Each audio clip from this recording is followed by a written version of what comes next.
Hello, Burleson County. I'm Sheriff Bill Rios, and we're here with another weekly update. Just a quick update about myself. Doing pretty good after my surgery. We're 2 weeks into this. I'm back at the office full time. Just not out chasing anybody right now. We're probably a few weeks away for that. But I am back in the office, so if y'all need something, make sure you give me a holler. Okay, on with our weekly call volume. Last week, the calls were up a little bit. We were at 258 total calls for service. Of those, we had 6 criminal trespasses, 5 disturbance calls. We had 5 vehicle accidents, both major and minor. We conducted 39 traffic stops. We had 18 cattle calls, so we're down a little bit from last week, so I greatly appreciate that. We're keeping our cows in.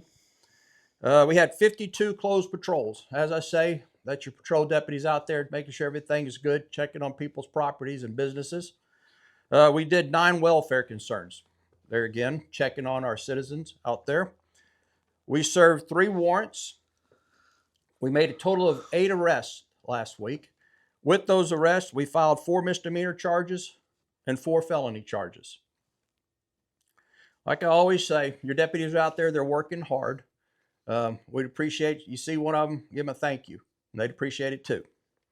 Our agency updates, as far as our employees go, our patrol division will be full come next month. Also, our opening for the CIT position has been filled, and it will be full, or will be filled next month also. We still have 1 opening in jail with several prospects there. And we have 2 openings in dispatch, and we had 1 interview actually today that went real well. So we may be down to 1 opening in dispatch before too long. And today, I'd like to introduce you to our patrol lieutenant, Chad Elkins. He has done a fine, fine job out there with his patrol deputies. And so, Lieutenant Elkins, how's our patrol team managing the current call volume? As you heard, it was a little up this week. Currently, we're working at case by case. We're trying to sit in the high call volume areas where calls are coming in at, whether it be in the neighborhoods or out in the county. We're trying to kind of manage in where the higher priority calls are coming in at, where they can spend more time in those areas. Good, good, good. And how do you ensure the patrol division stays productive? Make sure they're out there doing their job. They're continuing to follow us in their calls. They're working with CID.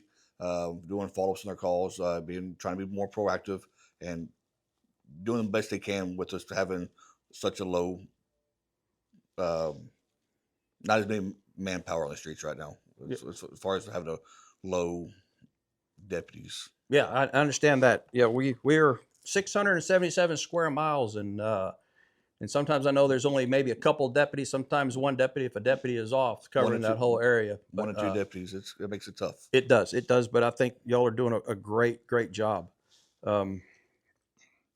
Is there any areas within the county that you're having our deputies concentrate on right now? We're staying more in the subdivisions, new home builders that are being built out towards the Snook area, out towards the park roads, in the big crime areas where we're trying to stay majority seen at right now. Okay. And then the last thing, is there anything that you'd like the citizens of Burleson County to know that y'all are concentrating on here with the patrol division? So as everybody knows, Burleson County, we are open 24 hours a day, 7 days a week. If a call comes in, if your house gets burglarized or you have a call, you don't have to wait 2 or 3 days to call us. We are open on the weekends. We're open on the holidays. If you see something that happens, please call us. You know what's the appropriate time frame. That way we can get on it as soon as possible and not lose as much evidence as waiting 2 to 3 days. Okay, that sounds great. That sounds real good. Well, Lieutenant Elkins, I greatly appreciate the job that you're doing. You're just one of the great assets that we have here at the Burleson County Sheriff's Office. And with that, we'll go ahead and close it for this week. So Burleson County, y'all stay safe, and we'll see y'all next time.